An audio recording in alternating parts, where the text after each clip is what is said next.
60 Minutes, Rewind. About half a century ago, I presided over a daily radio program on CBS featuring interviews with a diverse group from former First Lady Eleanor Roosevelt to stripper Lily St. Cyr. A remarkably resourceful young Texan was responsible for finding these interviewees, and back then I had no notion that this transplant from Texas would go on to become a celebrity herself. For Liz Smith is now one of America's top gossip columnists. She currently earns in excess of $1 million a year. Now, obviously, Miss Smith knows a lot of things about a lot of people. And she tells all, well, almost all, in her brand new memoir, Natural Blonde. But here's what we found out about her. The Smith office. Barbara Walters is on too. Hello, darling. Her column appears in 70 newspapers across the country. Are you still a big star like you were the last time we talked? Well, And assisted by her staff of 3, Liz assembles it in this cluttered office on the east side of Manhattan. Well, hello, Mr. Mackey. How are you? Mike Nichols called while we were there. From you. I'm glad you're okay. And I love you too, darling. Thank you for calling me. Bye-bye. What was the matter with him? He's sick. He's been sick. Everybody, politicians, sports figures, actors, actresses, they all answer your calls. Well, I can't ever recall having anybody not answer a call, but I can't say that people are all friendly and loving to me. They're not. Mel Gibson doesn't like me. Sean Connery doesn't like me, and I just love both of them. You go to such a number of parties and awards and ceremonies, and don't you ever get tired of it? Sure. I get really tired of it. If I had a more divine private life, maybe I would just eschew some of that. But I'm always think I'm going to miss something if I don't go. And when she goes, as here at the Vanity Fair Academy Awards party, she's a star of sorts in her own right.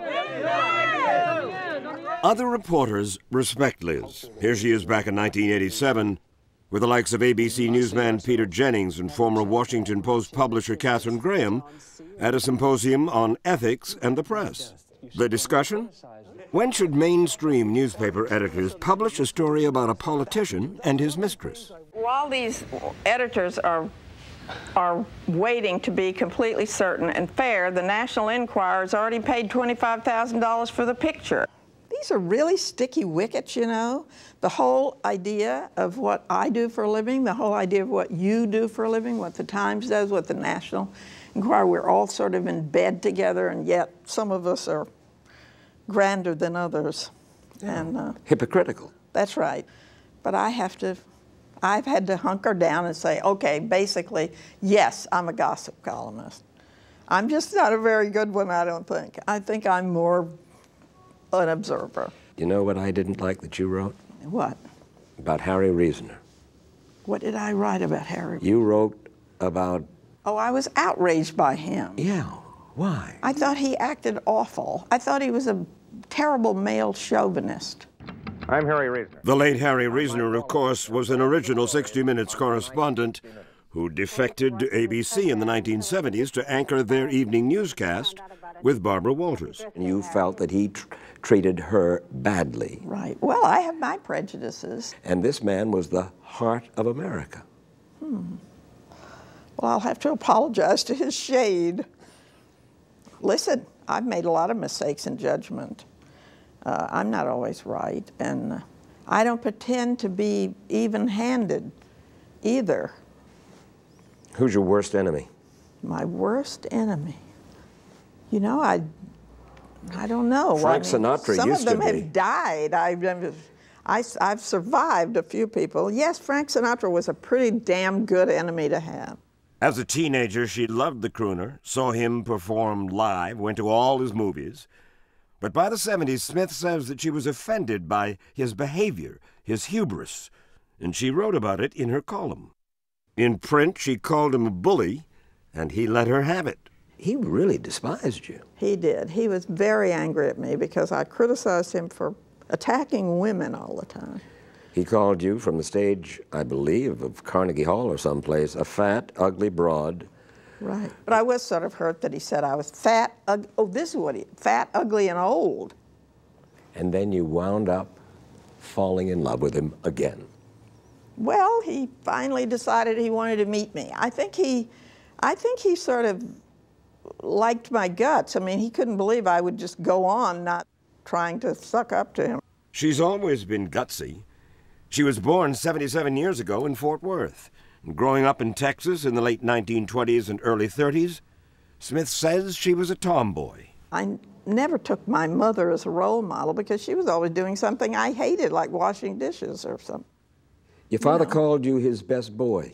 Yes, well, that probably didn't do me any good, but he did when I was very young, because I would ride horses and my brothers were, they didn't. I was more malleable. I wanted to please him so much. Her father was addicted to gambling.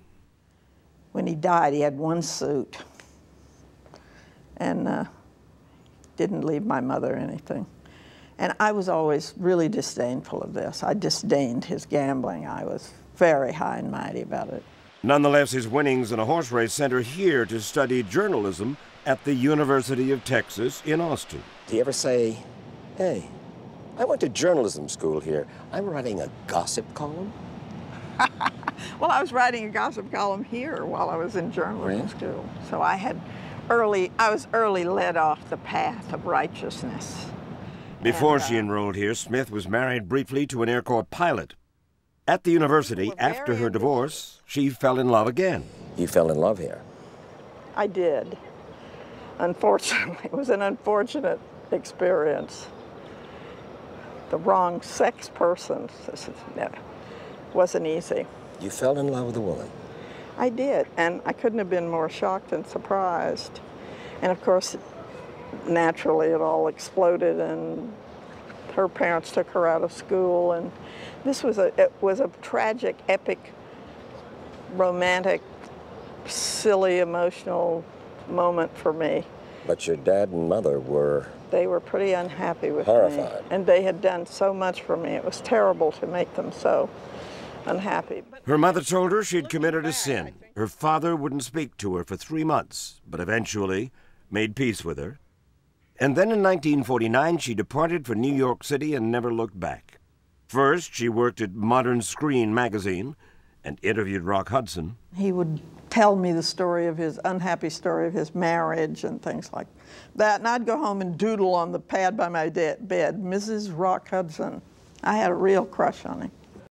The story will continue after this. Liz worked at Newsweek, CBS, NBC, Sports Illustrated, and for 11 years, Cosmopolitan magazine.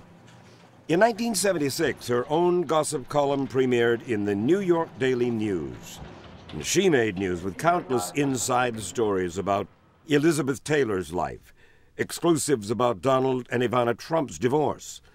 That's when the late journalist William Henry attacked Liz Smith in Time magazine. What I took exception with Bill Henry was that Time, using the Trump divorce and me as a bad example of what had happened to American journalism, the depths to which it had fallen, they interviewed me exhaustively for this story, whereupon they wrote their own version of the history of gossip, using everything I had told them and then making fun of me. This was funny. They said, the first thing they said to me was, have you had your face lifted? Are you gay? I was just amazed, and then they said I was a very trivial person. I thought Time had gotten pretty trivial. Have you had your face lifted? Yes, of course I had. Are you gay? I don't characterize myself sexually. I wouldn't like to do that. Along the way, Smith was married a second time to a South African travel agent. It lasted only 5 years. And then in 1977, she met archaeologist Iris Love, and they remained companions for 15 years. They're still close. I think at my great age, I should get a pass on this because it isn't germane anymore. It isn't? No. It certainly is nothing to feel shame about. I'm not ashamed. I've had a wonderful time. You know something? In the book, you make it apparent that along the way you had a serious sense of inferiority. You know, I think almost everybody does who's worth anything and trying to get anywhere. To overcome her insecurity, Smith sought the help of a therapist named Mildred Newman, co-author of the book, How to Be Your Own Best Friend. And she did me a lot of good. What kind of good? She literally said to me, why do you feel you don't have the right to be a success? I was a terrible subject for analysis. I had a hard time fessing up about anything. How long ago was this? About my real feelings. Oh, it was a long time ago, in the 70s. I just got out of my own way almost instantly. I quit having writer's block. I started just banging out stories, finishing them on time, meeting deadlines. So she was very helpful to me. And Smith discovered just how helpful and influential she could be. Example, if she couldn't be Mrs. Rock Hudson, at least she could be his protector. He told me that he was going to be blackmailed by a certain woman who he knew that I knew. And she was going to sell the story that he was gay to the tabloids. And I said, well, I happen to know a lot about this woman. I was just furious at that. I couldn't believe anybody would do such a thing. So then I did something that probably wasn't too upstanding and upright. I sent him all of my information on this woman. He went to her and talked to her, and that was the end of her blackmail. I should have let him just tough it out, I guess. You don't feel that way, do you? You don't. No, not really. I really think this was a bad woman. I was glad we could vanquish her for the moment. You are kind of a knee-jerk, do-good, bleeding heart. Sounds pathetic, doesn't it? Oh, I guess I'm a real liberal revolutionary at heart. Case in point, every year at Lincoln Center, she gathers her wealthy friends to raise money for literacy.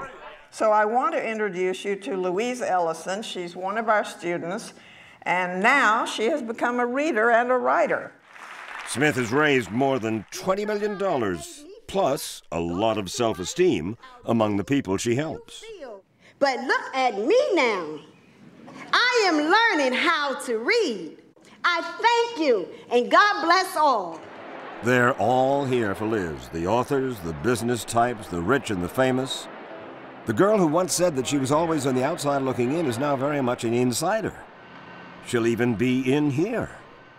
When Madame Tussauds Wax Museum opens its doors in Times Square this fall, Liz Smith will stand alongside Tina Turner, the Dalai Lama, Madonna, Golda Meir, and Ronald Reagan. What, if anything, haven't you done that you want to do? Well, I wanted to win the Pulitzer Prize. It didn't seem like it was in the cards. I wanted to marry for love. That didn't happen. Well, you were married twice. I know, but I mean, it didn't work out. It wasn't their fault. It was my fault. Children? I would have been an awful parent. I was too self-involved, narcissistic, ambitious. I wanted to make it. And she did.